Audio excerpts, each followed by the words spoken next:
41 ఏళ్ల వయసు, కెరీర్ చివరి దశ, విమర్శలు, సందేహాలు, రిటైర్మెంట్ చర్చలు.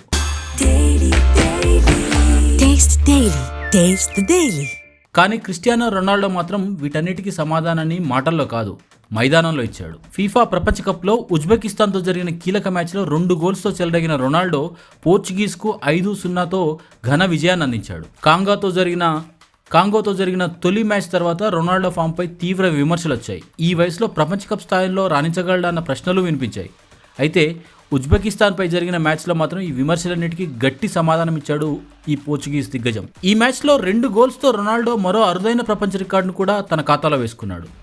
2006 నుంచి 2026 వరకు మొత్తం 6 ప్రపంచ కప్పుల్లో గోల్స్ సాధించి 6 వేర్వేరు ఫీఫా ప్రపంచ కప్లో గోల్స్ చేసిన ప్రపంచంలోనే తొలి ఫుట్బాలర్గా చరిత్ర సృష్టించాడు.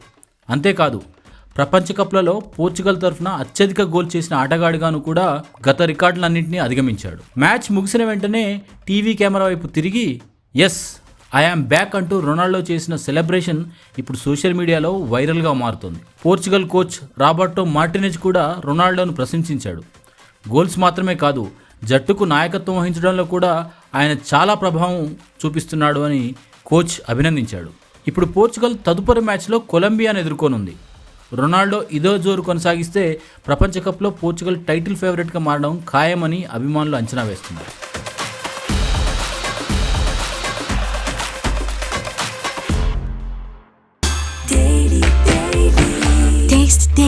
Taste the Daily.